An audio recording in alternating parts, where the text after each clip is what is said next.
Thank you all for your warm welcome. I hope to live up to your expectation and to engage with you. It's worthwhile, it's an important matter. France, Australia, friendship always, but for which partnership now?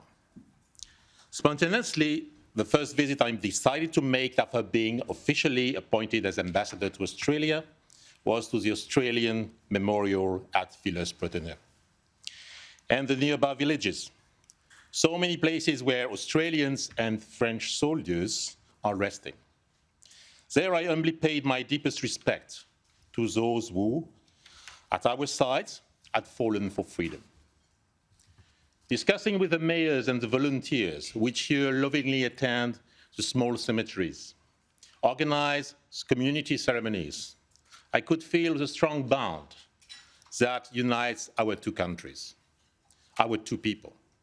The same I experienced when going some months ago to Stewart Town in New South Wales to honor, with the members of his family and the community, the souvenir of Private Thomas Cohen, a bond we commemorate, honor, and never forget. Marked by this long-lasting friendship, forged in the blood of our forefathers, we have crossed a century, sharing and promoting the same common values and hopes for the future. Because together we are facing the same challenges. Increased ambitions and competition, changes in the regional balance of power, creates a dangerous instability. Without naivety, we are prepared to tackle them. Being a direct immediate neighbor of Australia, with 2 million French citizens in the region, security is not a distant concern for us. It is for both of us a direct and vital concern. As two Indo-Pacific nations, two neighbors, it was only natural that our common vision became a genuine strategic partnership. During the past 10 years, this partnership has been growing fast, embracing new areas with many prospects for our mutual benefits. Since 2016, it has actively deepened. To promote our enhanced strategic partnership, an intergovernmental agreement was sealed between our countries and approved by the Australian government in 2017. It encompassed strong mutual commitments, opening in particular highly classified, restricted channel of communication to exchange secret data. This solemn act opened the way for the very ambitious attack-class submarine program. Based on the design of the latest French nuclear-propelled submarine, Barracuda class, a key element of our nuclear deterrence force, but with Australian specification, France committed for the next 50 years to three things: to build 12 regionally superior oceanic submarines, to fully transfer at the same time the technologies and know-how which were at the core of what is one of our most classified and sensitive defense programs, in order to build a fully sovereign Australian submarine industry, a move one nation can only consider with a deeply trusted partner. To ensure, three, that this program would maximize Australian industrial content, boost the Australian capacities and jobs.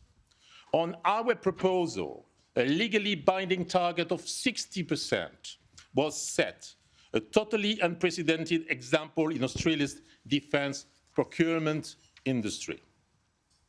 I insist on the absolutely unprecedented and largely underrated dimension of this partnership, the extent, sensitivity of what France committed to transfer was never done before. When you agree to transfer the technology of your own national core defense capability, which are vital elements of your national deterrence force, and not merely a black box, you entrust your partner with vital elements of your own national security. There can't be a stronger sign of confidence. You can only do that if you have received full assurances that whatever happens, there will be full mutual transparency, and trust. This was the extent and strength of our mutual commitments. And it explains a lot in the current situation. The attack class program was always far more than a contract. And this was well known by the Australian government. Several ministers have served since 2016, and they knew. As an unprecedented act of trust, it was bringing our relationship with Australia to a level never reached before, politically and technologically, fully complementing Australia's and France's historical alliance with the US. Indeed, the future submarine program was a full tripartite program involving, for a very substantial share of its budget, Lockheed Martin, provider of the combat system.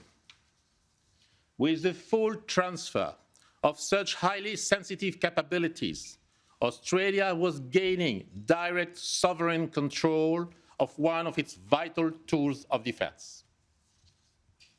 A stab in the back. On September 16th, this Australian government abruptly announced the cancellation of the future submarine program. This decision had been deliberately kept secret for months, even years, we are told.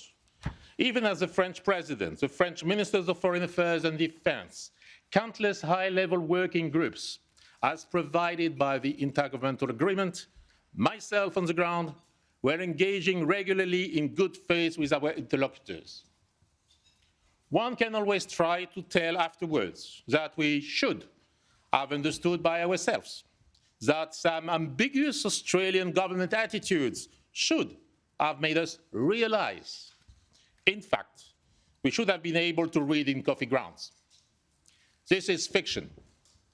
What is a hard fact is that still on the 30th of August, French and Australian ministers of foreign affairs and defense held a ministerial 2+2 dialogue, and they agreed a joint communiqué. It was readily available to the public and was widely acclaimed for its strength and ambition. It encompasses, agreed by both sides, the following sentence: the two countries underline the importance of the future submarine program. Do you agree on such a communiqué when there is the slightest doubt on something so massive as the official backbone of your cooperation? Maybe on Mars, but not that I know on this planet. And probably the reason for which the Australian government did not want to be explicit was frankly explained by the Prime Minister himself on the 16th of September. I quote, "There was never, ever, any certainty that the long and painstaking AUKUS process would result in where we are now. And indeed, if we were unable to access this technology, then the attack class submarine is the best conventional submarine that we would have been able to utilize." In fact, confronted with the high uncertainties, which are not finished, surrounding the likely closure of an alternative deal, it was necessary to keep the possibility to continue the future submarine program. And so it was mandatory to keep us in the dark or on the back burner. The deceit was intentional. And because there was far more at stake than providing submarines, because it was a common agreement on sovereignty, sealed with the transmission of highly classified data, the way it was handled was plainly a stab in the back.